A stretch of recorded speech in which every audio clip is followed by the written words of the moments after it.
Good morning. Thank you for joining us. We've got a lot to cover off, so we'll get on. And based on the last session, I'll try and leave as much space for questions as possible at the end, so a little bit longer. The message has been received loud and clear there. So let's start with a bit of context. Let's look at Croda. Let's look at your sustainability strategy, because that gives the entire context for the whole agenda, really. What kind of strategies you are following? What kind of things are succeeding? Fill us in on the background. So great, thank you, and good morning, everybody. So we have, I'll just give you a bit of context about the business. We are a specialty chemicals company, predominantly servicing consumer care and the life sciences sector. So we provide tiny little bit portions of ingredients to the big companies out there servicing those sectors, whether it's pharmaceutical companies, crop sciences, or the big consumer goods organizations. We have about just under 6,000 people working around the world, 85 manufacturing sites. And we've been on the sustainability journey for 15 years now, probably more, with different levels of evolution and maturity. I joined the organization from the University of Cambridge 2 years ago, with a remit to continue to challenge and support and excite the business in terms of our sustainability goals and ambition.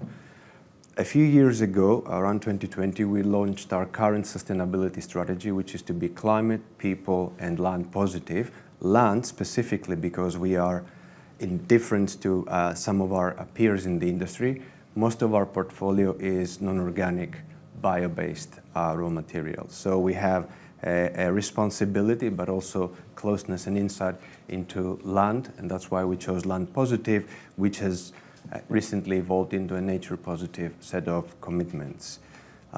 Like many mature organizations, we've got our science-based targets, and we have our follow the ratings that sort of provide us with scrutiny and measures of progress. Recently, CDP results, I think, came out a few weeks ago. We achieved A- in climate and forest and water, which is the result of a lot of work. And it's been the one thing that I've learned in the organization is that, and I respect, is that it's much easier when it is part of the business. It's harder to start with. We have a small group sustainability team, but we've got hundreds of people whose day job isn't actually on a sustainability role, delivering, innovating, creating sustainability solutions across the organization. So it has been a collective effort, but embedding it through the business, manufacturing sites, innovation teams, formulation teams, all the chemists and the engineers that work across Croda, that's something that helps us accelerate, go deeper, and provides more knowledge and innovation into everything we do. So that's kind of a bit of context for us. Well, you've really led that on nicely to where I wanted to take things next, about how to build a successful strategy. Because what I love about these sustainability events is whatever industry you work in, whether it's chemicals, manufacturing, fashion, automotive, everyone can learn something from each other when it comes to sustainability and strategies. You mentioned there about embedding it into the business, which is something you hear a lot about, what a successful strategy involves. The key question there is, how do you do it?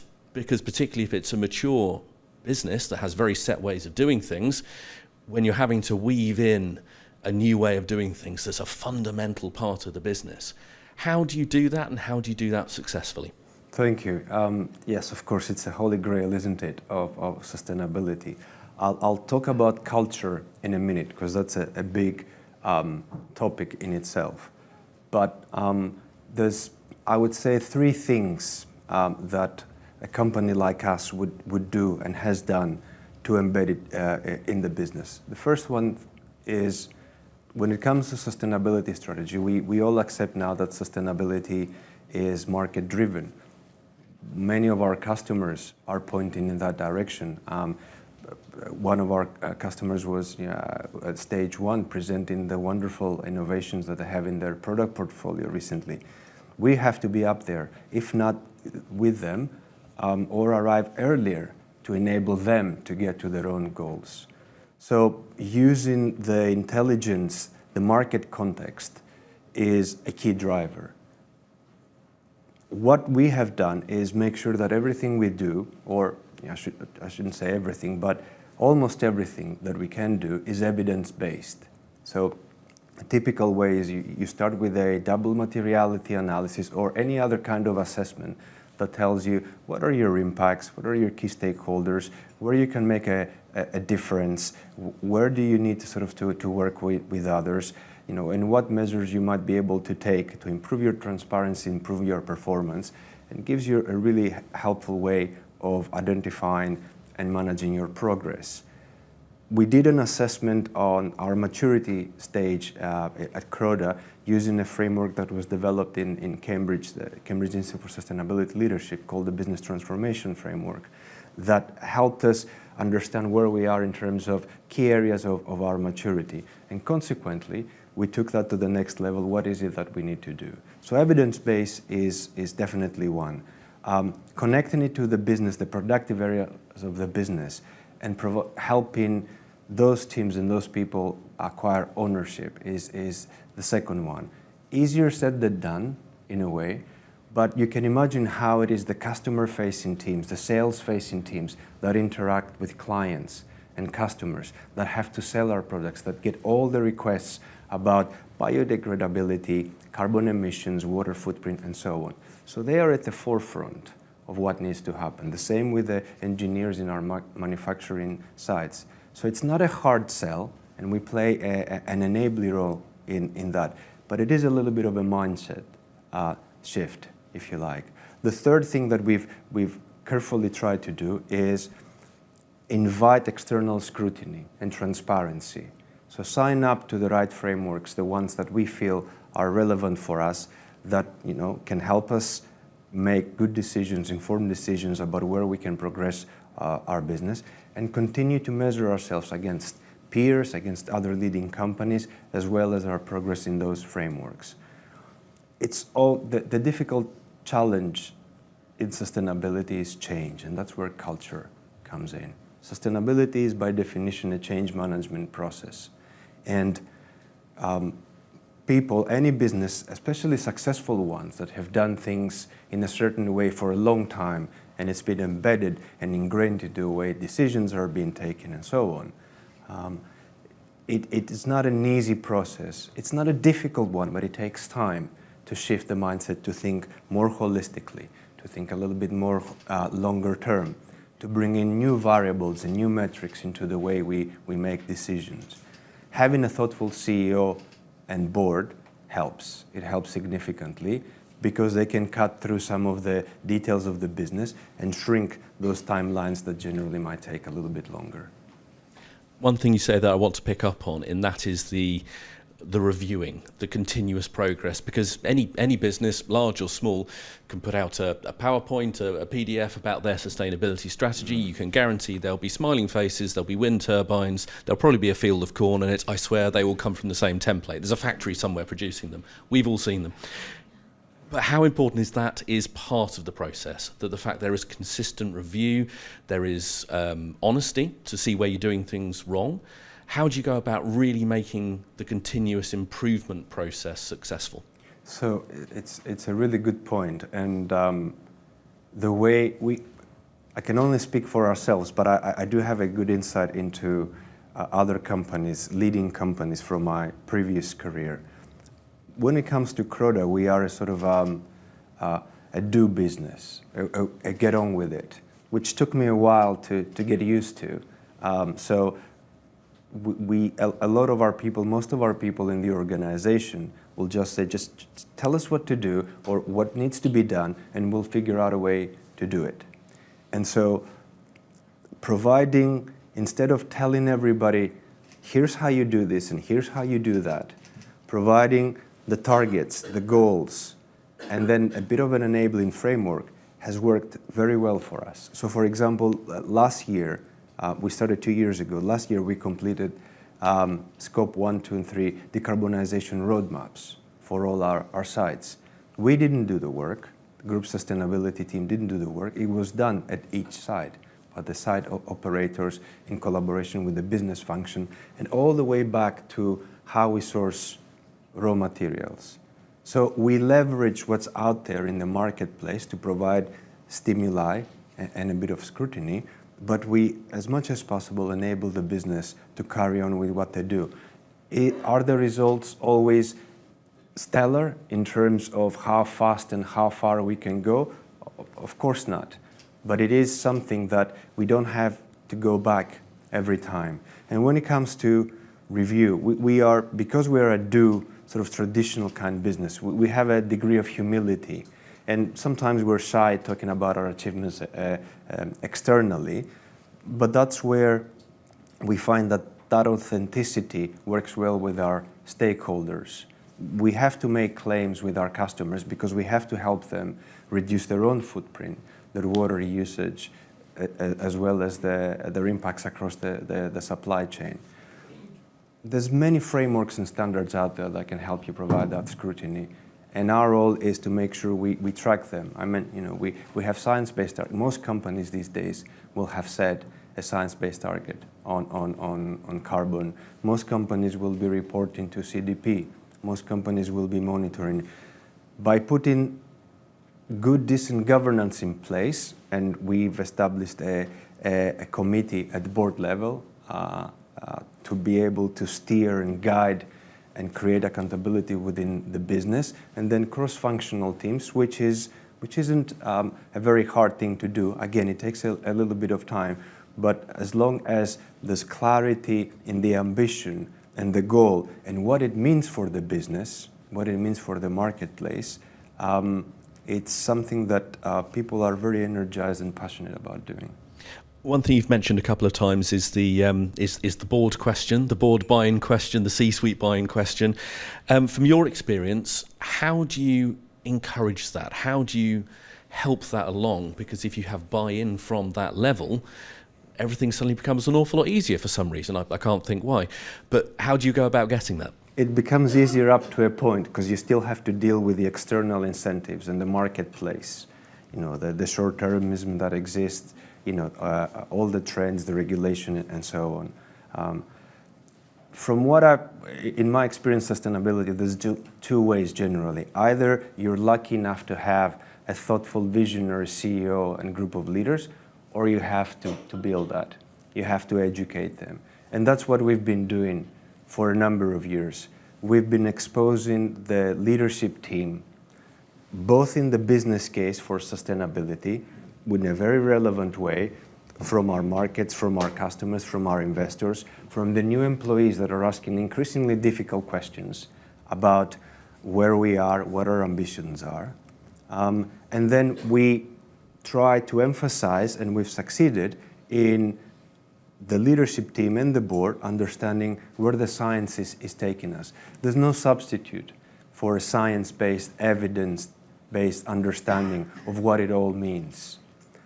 To understand that we have a role to play, to know what the climate trajectories at the moment take us. And it's easier, unfortunately, that we've had so many extreme events and so many examples of climate breakdown in recent years. It's easier to make that case. But even before that, helping people understand in as much as possible simple terms what it means to be nature positive, what it means to understand our impacts on biodiversity, our dependencies on biodiversity across the various supply chains that we operate, and doing that with a language that can resonate across the business, and it is essential. And one of the things that I've learned is that it takes a bit of time. You can't achieve everything in one meeting or in two meetings, and sometimes the best meetings are the ones that they fail. So we are in the process of an evolution and a transformation, however you want to call it, as a business, as many others are. But the incentive, the urgency for that to be created sometimes comes from meetings and sessions where people disagree. And there's no very clear next step. And then we all realize we have to do something about it, and we have to understand much, much more about what it is that we kind of need to do. So navigating the corporate world with all the sort of the excitements and disappointments is something that I found really interesting and really valuable. So value things could be solved in one meeting. I need to put that on a mug sometime. Right, let's go to questions from the audience, because I'm sure there'll be plenty, and I will allow extra time. Thank you very much. Aris, may I just, before my question, may I compliment you on how well you embody humility and authenticity in how you're talking about things. With that out of the way, if I understand you right, Croda is responsible for lowering the carbon footprint of your customers' organizations as much as you are responsible for lowering Croda's footprint within itself, correct? Correct. Cool. So with regard to that wider carbon footprint reduction that I imagine you're doing for your customers, what was the top critical success factor for you in making that proposition to people like P&G and others? So thank you for the question. The two go hand in hand. Our Scope 3 emissions generated far along supply chains is something that as a business, setting our climate positive target, we had to reduce, we have to reach, we have to be aligned with our SBTi trajectory. All of our emissions are Scope 3 of our customers. Now, more or less, most of the big multinational companies started setting those ambitious targets 3, 4, 5, 6, 8, and some of them earlier than others. But in some instances, they have become business requirements. Customers will demand products of the same quality, same efficacy, of lower carbon, water, biodiversity impact. So I don't have to go and explain to my team that we kind of have to do it to restore ecosystems, to protect ecosystems because it's the right thing to do. They know and they get it from their customers. And we are joining in collaborative initiatives with our customers. Many of our salespeople and our business people have to become much more fluent in sustainability, and many of them know much more than I do in terms of level of details, because they had to engage in those types of conversations. So again, I'm not going to say it's everywhere, but in the majority of the work that we do, reducing our Scope 3 emissions and wider footprint, including social impacts, has become a business imperative. It's a very different level playing field now than it was 5 years ago. Okay, Aris, thank you very much. Further questions? I'll start working my way to the back of the room and then I'll come back to the front. Hello, I'm Marco Colombari from Blue Foundation. My question is, I think, partially linked to the one just asked. And having subscribed as a company to SBTi, what's your current main challenge in tackling the Scope 3, talking about also your supply chain and so on? Is getting data, reducing the Scope 3? What's that? It's another good question. So there's a couple of them. As you identified, getting the data is a challenge. Getting good quality primary data is definitely a challenge. And there's a lot of innovation in the space, a lot of ESG tech platforms and tools, but they don't deal with actually getting the primary data. What we have found works really well is industry-wide collaboration. That has helped us a lot. So there is an initiative in the chemical industry called Together for Sustainability, TFS, where many of our peers and other institutions have come together, whereby we've created a common framework for evaluation, for auditing, with which we can go to our suppliers as a whole, so they benefit from not having every different company coming to them with different requirements. And we benefit from the transparency and the strength and the rigor that a common methodology provides us with. So industry-wide collaboration, where possible, it's really essential. Now, that doesn't solve everything by itself, getting the data. And that's where change and transformation come in, connecting the information that we get from our life cycle assessments and all the other analysis with the different formulation and sourcing decisions, effectively the innovation, the makeup of our products. That's where the real magic happens. Yes, Scope 1 and 2 is also very, very important, cannot be underestimated, but the makeup of our products is where we are reducing our impacts. It takes longer because it takes time for the innovation to kick in, the options to be explored, for it to go to market. In some cases, the lifespan, particularly when you're talking about healthcare and pharma, from clinical to commercialization can take even decades, but this is the way to reduce as much as possible our emissions. Thank you very much. I'll just come to the front and then I'll go into the middle and then I'll take a virtual question. Thanks, Aris. My name's Caitlin, co-founder and CEO of Seed Culture. We help companies to embed sustainability into their culture, have a gamified software platform, essentially helping upskill and educate employees. So I guess my question is twofold. We're building an AI engine at the moment to help translate sustainability across different functions. And I guess I'm curious how you guys do this. You mentioned that you have an enabling framework, but you also have the goals and targets that are shared across the organization. So yeah, wondering how you really operationalize that, but also reward and incentivize employees to sort of be part of that strategy in an ongoing way. Thank you. So when we talk about change and transformation, in my mind, it's a combination of systems and then people, but predominantly it's about people, particularly in an organization such as ours.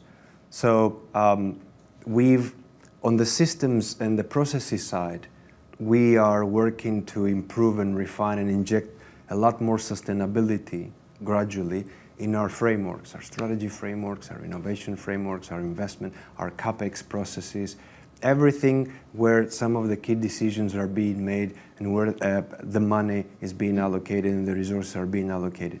You can't not do that because the other part, which is understand people, engage them, educate them. If you just do that without the right incentives and without the right frameworks, the scorecards, that's going to even become counterproductive. We spend a lot of time with our people, and this year we've launched a new initiative. We call it the Sustainability Academy.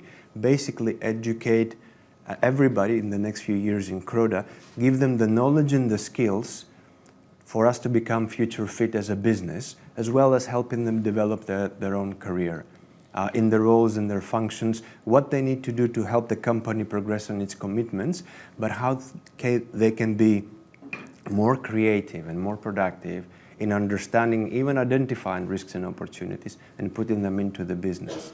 And we've like you might expect from a business like ours, we've linked sustainability to our long-term incentive plans. We've linked sustainability to bonus schemes.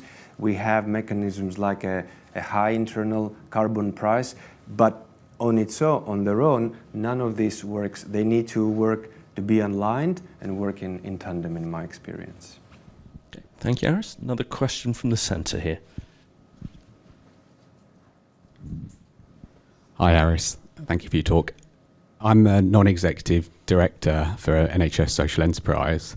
The way I try to describe the role is a bit like the grandparent or the uncle versus the executives or the day-to-day parents. So my question is about influencing the board. As the non-executive person who's interested in this subject, trying to influence a whole collective board, it's not the easiest of things. And you mentioned about creating a board subcommittee. Where we've landed at the moment is sustainability-related issues have just been an audit committee, and that might move. And now the landscape's changed where you've got sort of very kind of procedural governance sort of things, which are very audit-centric, but then you've got the innovation things, which doesn't lend itself very well for audit. So my question was, what sort of committee did you arrange, a board subcommittee? What did it look like? How much of it was kind of creative, non-linear stuff? How much of it was kind of day-to-day dry stuff? Great, thank you. It's a really good question. I should say we've benefited from a group of quite thoughtful non-executive directors on our board over the last couple of years. And when I first met the company, which was in 2015, I was at the university, and the board came to us with the CEO because they felt they need to understand much more about this new sustainability in Thrive. So that was already putting the company in a good position. most of the sustainability-related activities were part of those audit, remuneration, all ethics committees. Because the agenda has grown quite a bit more complex, and because we wanted an extra level of focus to get more time from the board and more expertise in the board, we decided to establish this Board Sustainability Oversight Committee, which takes some, not all, of the responsibilities of the other committees, works very closely, but it is tasked more explicitly with overseeing and steering the organization. And we train those non-executive directors on a quarterly basis. We run thematic sessions, we engage with them one-on-one.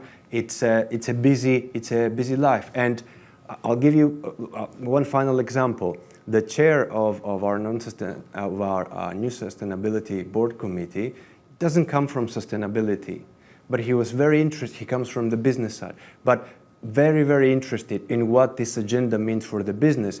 And we've managed to spend enough time with him and the rest of the committee for them to be able to then steer the organization in the right way. It's new for us. It's only been established over the last year. And as I said, we benefited from a thoughtful group of NEDs previously, but it gives us, if you like, the focus that we need. You may not need a separate committee, but that's only if you feel the company and the board provides this foresight, the accountability, and the scrutiny already. If not, maybe that would be a useful addition. Okay, Aris, thank you very much indeed. Fred, we are going to have to wrap it up there for questions as we have a networking break to get to. So round of applause for Aris, please. Thank you.